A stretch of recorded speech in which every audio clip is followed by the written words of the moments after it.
Vamos a dar inicio a la clase de hoy con el concepto de sustancias puras y el manejo de tablas de vapor. Entonces, primero hay que entender de que pues en este ejercicio nos piden que completemos para el agua cada una de, digamos que estos estados termodinámicos que aparecen aquí, y a la vez presentar en función de estas condiciones cuál sería la entalpía que tendría o la temperatura que poseería y asimismo la descripción de la fase a la cual pertenece. Hay que aclarar que esta X de acá se llama calidad y define como tal en conceptos la cantidad de masa de vapor que posee con respecto a la masa total de la mezcla, ¿no? Bien, esto se lee de la siguiente manera. Este renglón representa un estado termodinámico, todo lo que se ve aquí, y así sucesivamente con todo lo que aparecen acá. Entonces aquí tendríamos como tal para definir 1, 2, 3, 4 y 5 estados, ¿no? Bueno, a lo cual vamos entonces a comenzar con este que aparece acá. Nos dicen que en función de la presión que está en kilopascales y se equivale a 200 kilopascales, y con una calidad del punto 7 definamos primero la fase a la cual pertenece este estado, qué entalpía tendría y qué temperatura poseería. Para eso vamos a hacer una campana TB, volumen específico y temperatura de la sustancia. Hay que aclarar que durante esta fase, en la transición que hay desde el régimen sensible hacia el régimen latente y posteriormente, pues si estamos hablando aquí de que pasa del líquido comprimido a una región de mezcla y por último a un vapor sobrecalentado, cuando nos hablan de calidad siempre tenemos que hacer hincapié de que están hablando de una propiedad o un estado termodinámico perteneciente al área bajo esta curva que está en color rojo. Este término de calidad lo que nos está diciendo es que en un punto 7 hay un 70% de presencia de masa de vapor con respecto a la masa total de la mezcla.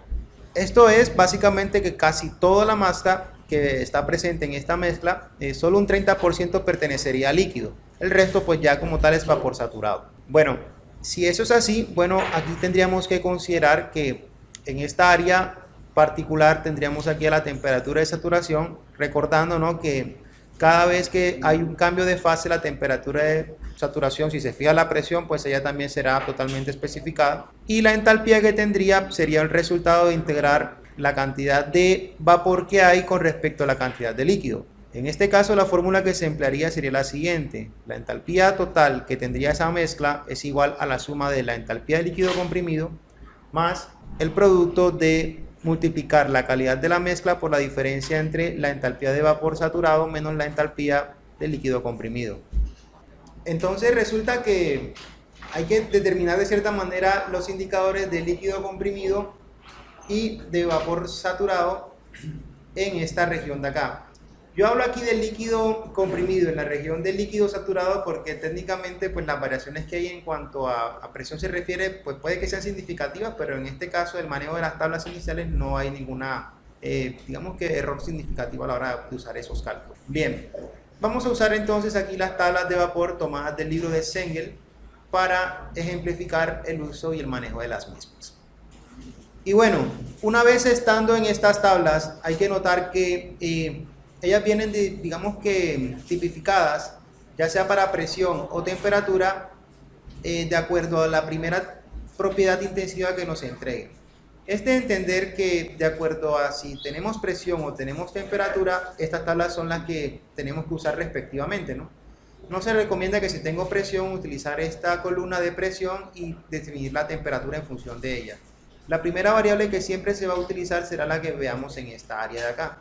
O sea que en este caso, como tenemos temperatura, esta tabla de temperatura, miren que aquí dice aquí claramente que es temperatura en cuanto a primera variable intensiva que podemos utilizar, será la que va a gobernar digamos que el desglose o el cálculo de las demás propiedades intensivas. Entonces miren un momento acá, nos dicen que aquí tenemos como principal propiedad intensiva, en este caso ¿cuál? La presión, ¿no? Entonces tenemos que buscar en esta tabla el valor de 200 kilopascales. Aquí vamos a caminar un poco y notamos que para ese caso particular la tabla de presión está ejemplificada en este caso. Para 200 kilopascales es muy sencillo de pronto identificar o localizar que ese dato estaría en esta región de acá. ¿Ven que aquí se aparece 200 kilopascales? ¿Lo ven? Digo que es kilopascales porque es nuestra primera propiedad de entrada, ¿no?, dentro de la tabla. Entonces, Para calcular en ese caso a la entalpía, tenemos que definir primero a 200 kilopascales cuál sería la entalpía que tendríamos nosotros allí. Primero como líquido comprimido o líquido saturado, y el mismo caso para la entalpía a 200 kilopascales, pero en este caso para vapor saturado.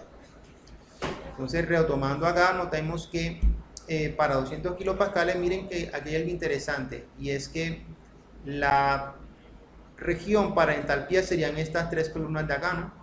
Entonces, si yo de pronto bajo ligeramente acá a 200, ¿cuáles serían esos valores de líquido saturado o líquido comprimido y de vapor saturado? Serán entonces estos que se ven acá en esta región, ¿no? Para líquido saturado, la entalpía o valor numérico a 200 kilopascales es equivalente a 504,71 kilojoules por kilogramo. Y para el caso del vapor saturado, la entalpía que correspondería para 200 kilopascales de presión sería de 2706.3 kilojoules por kilogramo. Esa es la que se vería en esta parte de acá. Entonces, aquí aplicando el concepto de entalpía de mezcla, tendríamos aquí A como líquido saturado a 504,71 kilojoules sobre kilogramo. Todo esto es 2706 era. Ok, vamos aquí a colocar 2706. Gracias. Más pues la calidad que teníamos aquí, que es equivalente a 0.7. Todo esto multiplicado a la vez por la diferencia entre la entalpía de vapor saturado restada la entalpía de líquido saturado. Entonces no es más que restar 2706.3 menos 504.71. Todo esto, claro, en unidades de kilojoules por kilogramo, ¿no? Y bueno, este resultado es 2045.823 kilojoules por kilogramo. Entonces, este dato sería el que vamos a consignar acá. 2045.823. Y la descripción de la fase, pues como les comenté, era una región de mezcla. Y por último nos faltaría definir la temperatura. La temperatura es muy sencilla, dado que es la que acompañaría en la región de saturación a la presión, que aquí aparece que es equivalente a ¿cuánto? 120.21, muy bien. ¿Ok? Entonces, así tendríamos como respuesta nuestro primer estado termodinámico. Pasemos enseguida a nuestro segundo estado.